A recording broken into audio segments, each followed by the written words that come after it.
Okay மக்களே, இப்போ வந்து ரொம்ப நாள் கழிச்சு ரியாக்ஷன் வீடியோ போட போறோம். எதுக்கு போட போறோம்னா, நம்ம வேட்டையன் ட்ரெய்லர் வந்து ரியாக்ட் பண்ண போறோம்.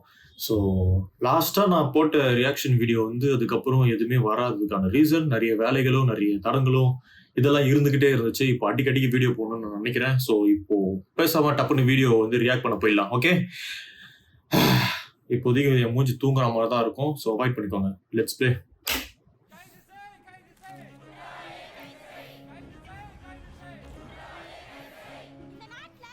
எல்லாத்தையும் வாங்கிடுறானுங்கடா.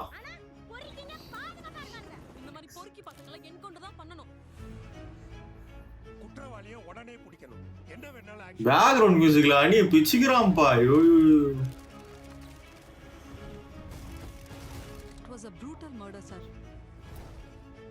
இதுதான் கிரிமினலோட ஐடென்டிட்டின்னு எதையும் ஐசோலேட் பண்ணி சொல்ல முடியல சார்.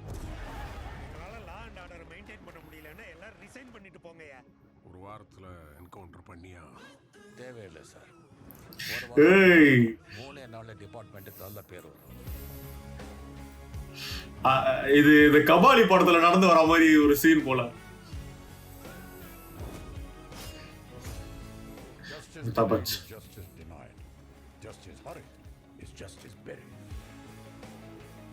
நேரத்தோட மதிப்பு தெரிஞ்சு என்னடா இத்தனை பேர் இருக்காங்க? ராணாலாம் திருடுனா போடணும்னு அவசியம் இல்லை, கொஞ்சம் மூளை இருந்தா போதும். தலை குற்றங்கள் தொட்டதாய் மாதிரி அதை வளர விடக்கூடாது சார். அவன் கிட்ட வக்கீல் படையே இருக்கு. அவன் நெட்வொர்க்ல 2000 பேருக்கு மேல இருக்காங்க. இவ்வளவு பெரிய போலீஸ் ஃபோர்ஸ் வெப்பன்ஸ் பவர் இருந்து ஒரு கிரிமினல் அக்யூஸ் பண்ணிட்டு இருக்காங்க சொன்னா அங்க போலீஸ் சரியா வேலை செய்யலன்னு அர்த்தம். சும்மா பேசிட்டு இந்த ப்ரோஜனம் இல்லை, அவனை தூக்குவாங்க. Got it.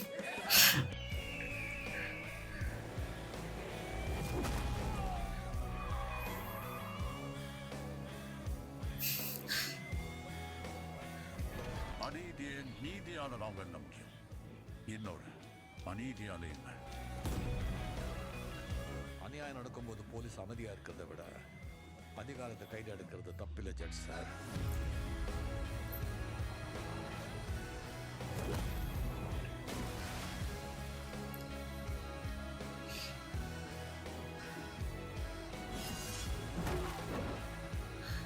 ஐயோ, இந்த அனிருத் பேக்ரவுண்ட் மியூசிக்ல பிடிச்சிட்டு இருக்காருப்பா.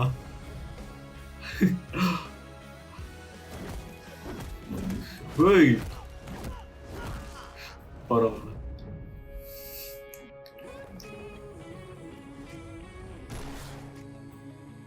நீங்க என்ன எந்த போஸ்ட்ல தூக்கி அடிச்சாலும் ஃபேஸ் ஆஃபா அதே போலீஸ்காரன் தான். என்கிட்ட இருந்தவனை யாராலையும் காப்பாற்ற முடியாது.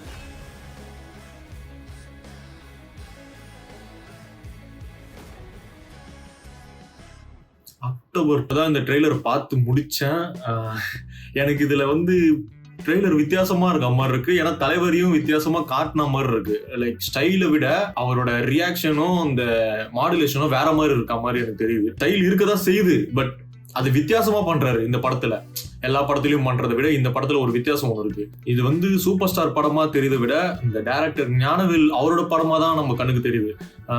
ஏன்னா எந்த ஒரு இந்த ட்ரெய்லர் ஃபுல்லாவே ஒரு எப்படி எனக்கு தோணுச்சுன்னா, ஸ்டோரி வரைக்கும் ஒரு ஜஸ்டிஸ்க்காக போராடுற 2 பேருன்ற மாதிரி தான் எனக்கு தோணுது. ஒன்று வந்து சூப்பர் ஸ்டார், இன்னொன்று வந்து தலைவர், இன்னொன்று வந்து அமிதாப் பச்சன். ஸோ அவரு ஜஸ்டிஸ் வழியா போறாரு, இவரு ஆக்ஷன்ல இறங்கி போறாரு அப்படின்றது தான். லா அண்ட் ஆர்டர் படி தான் போகணும்னு போனா கண்டிப்பா அது நடக்கவும் நடக்காது. இவரு படி போனா களத்துல இறங்கி மொத்த பேரையும் தூக்குனாதான் அப்படின்ற மாதிரி இவர் ஒரு சைடு போறான்றான். அவங்க 2 பேரோட ஸ்டோரிய இங்க மெயினா காட்டிருக்காங்கன்னு தோணுது. ஸோ இவங்க 2 பேருக்கு நடுவில் போற போட்டி தான் மேபி இந்த ஸ்டோரியாவே இருக்கும் அப்படின்னு தோணுது. அது எந்த அளவுக்கு படத்துல வந்து கனெக்ட் ஆக போகுதுன்னு ட்ரெய்லரை பார்த்தாலே நமக்கு தெரியுது. 2 பேருக்கும் ஒரு ஃபேஸ் ஆஃப் வந்து இந்த மாதிரி வாய் வாக்குவாதமா தான் போதோ அப்படின்ற மாதிரி. அண்ட் இதுல ஃபஹத் ஃபாசிலும் சரி, ராணாவும் சரி, எந்த மாதிரியான கேரக்டர்ல நடிச்சிருக்காங்கன்னு தெரியல. அண்ட் அப்புறம் மஞ்சு வாரியர் அண்ட் ரித்திகா சிங், அப்புறம் இவங்க நம்ம துஷாரா விஜயன், இவங்க 3 பேருக்குமே ஒரு எப்பவுமே ஒரு படம் எடுத்தா ஃபீமேல் லீடுக்கு அந்த அளவுக்கு ஒரு வெயிட் காமிச்சிருக்க மாட்டாங்க. பட் இதுல வந்து மஞ்சு வாரியருக்கும் இவங்களுக்கும் எப்படின்னு தெரியல, பட் ரித்திகா சிங் அவங்களுக்கு பயங்கரமான வெயிட் காமிச்சிருக்காங்களோ தோணுது. ஏன்னா நார்மலான ஒரு படத்துல ஒரு வந்து ஹீரோ வந்து ஹீரோயினை காப்பாத்துற அந்த மொமெண்ட் இல்லாம ஹீரோயினே இங்க வந்து ஒரு ஃபீமேல் லீடே இங்க வந்து போட்டு தாக்குறது வந்து பார்க்கும் போதே தெரியுது எல்லாருக்குமே அங்க வேல்யூ இருக்கு, எல்லாருக்குமே இங்க வந்து லீடு இருக்குன்றது தான். ஸோ இது ஒரு நல்ல விஷயம். இந்த மாதிரி டேரக்டர் கிட்ட இந்த மாதிரி ஒரு கதை இருக்கும்போது கரெக்டான ஆளுங்களை கரெக்டாக சூஸ் பண்ணி கரெக்டாக நடிக்க வைக்கிறது. இதுல இன்னொரு முக்கியமான விஷயம் என்னன்னா, இதுல மெயினான ஹீரோ யாருன்னா நம்ம அனிருத் தான். பேக்ரவுண்ட் மியூசிக் உங்களுக்கே தெரிஞ்சிருக்கும், நீங்க கேட்கும் போது ஒரு செம்மையா தலைவர் நடந்து வரும்போது கூஸ் பம்ப்ஸை வந்து பிச்சு சதற விட்டாரு. ஓப்பனா சொல்லணும்னா மற்ற ஹீரோவுக்கு விட அனிருத் வந்து சூப்பர் ஸ்டாருக்கு வந்து தனியா ஒரு ஸ்பெஷலா ஏதோ ஒன்று பண்றாரு. அது மட்டும் எனக்கு தெரியுது. ஒரு மாதிரி மற்ற படத்துக்கும் பயங்கரமா தான் இருக்கு. பட் சூப்பர் ஸ்டார்ன்ற பொறுத்த வரைக்கும் அங்க வந்து அவரோட வேற லெவலான ஒரு சம்பவத்தை ஒன்று பண்றாரு. எல்லாத்தையும் விட முன்ன இருந்த படத்தோட இன்னும் பெட்டரா பண்ணிக்கிட்டே தான் இருக்காரு. ட்ரெய்லர் ஓவராலா எனக்கு ரொம்ப பிடிச்சிருக்கு. October 10 படம் ரிலீஸ் ஆகுது. எனக்கு சும்மா சாதாரணமாவே எந்த படத்துக்கும் டிக்கெட் கிடைக்க மாட்டுது வர இதை வேற எங்க போய் பார்த்து டக்குன்னு போய் ரிவ்யூ எல்லாம் பண்றது. ஸோ டிக்கெட் கிடைச்சா ஒரு ஷார்ட்ஸா ரிவ்யூ போடுறேன் நான் முடிஞ்ச அளவுக்கு. ஓகே, அண்ட் இந்த வீடியோல வந்து இப்போதைக்கு விடை பெறுகிறேன். வரட்டா.